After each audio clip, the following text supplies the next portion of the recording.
Thank you, Will. Thank you, Nicholas. Yes, so now to the last topic for the day is password management. So, why password management is important. Password management can be a great first preventative measure for privacy and security breaches. It's a great first line of defense to make sure the wrong individual isn't accessing confidential information. So some generic tips on how to create a strong password include using a passphrase instead of a single password, making it at least 12 to 14 characters, or if not more, using a combination of uppercase, lowercase, special characters, as well as numbers, and using multi-factor authentication. We do note that depending on which EMR you're using, there might be some specific rules on the way passwords will be accepted, or how to set your password. So that's something to look out for as well. And another measure for best practice is how often to change a password. And we'd say recommend about 3 months, if not give or take. Again, it's very similar to auditing, where the more you do it, the safer it is for yourself, so, and your clinic. So we do recommend that it's frequently changed and not left for a long period of time. We also recommend not having the same password across multiple clinic staff members. It's very important for everyone to have their own individual logins. And this not only helps for enhancing security measures, but it also helps for if auditing is being done, just because then you know exactly who is using that account and what that account is associated with for the actions that it's performing. I will now pass it on to Craig just to do another demonstration regarding password management within the EMR. Thank you.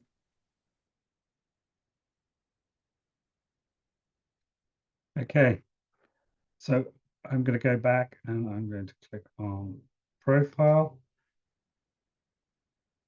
I'm going to first go to site settings, just to let you know about the privacy and security in general. So this section here is about, this lower section is about your password settings, your password interval expiry. So you can force users to change their password at set intervals.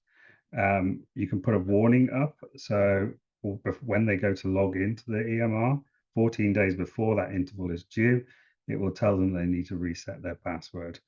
14 days is the maximum. This is defaulted in your EMR to 9999, which is about 10 years. We've got it set for 365 here. It's a sandbox.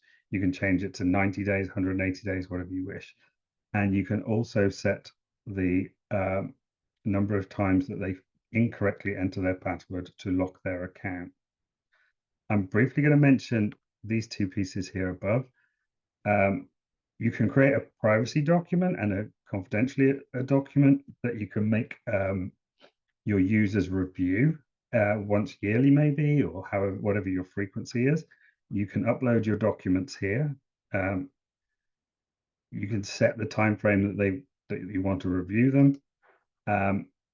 And if you've updated the document, you can reset it so that it starts day one and everybody will have to open it. When they go to log in, it will say that the privacy and the confidential agreements haven't been read.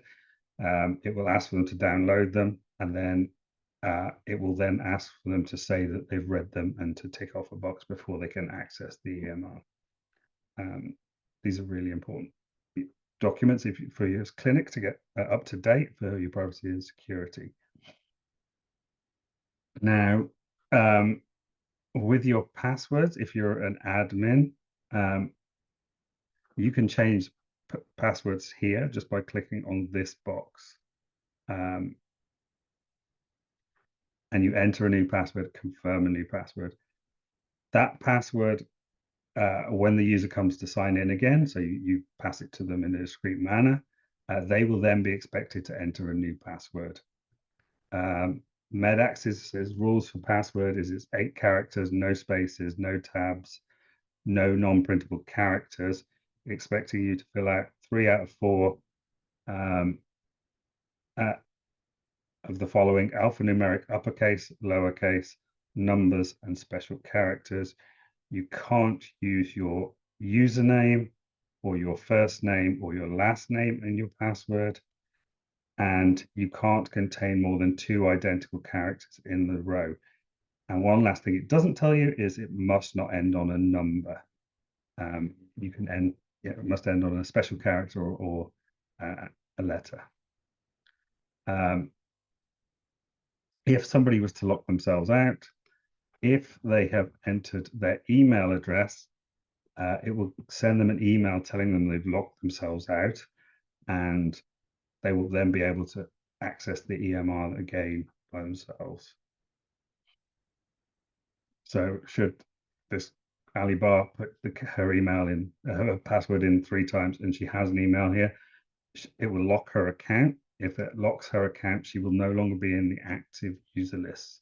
She'll be in suspended user lists, and you will have to enter a new password for her and pass it to her.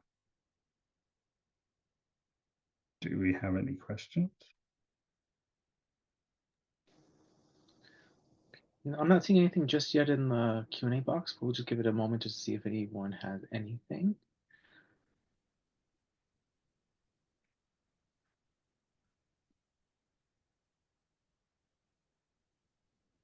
I'm not seeing anything pop up just yet. Okay. But that's pass it back to you yeah, guys. perfect. All right, so that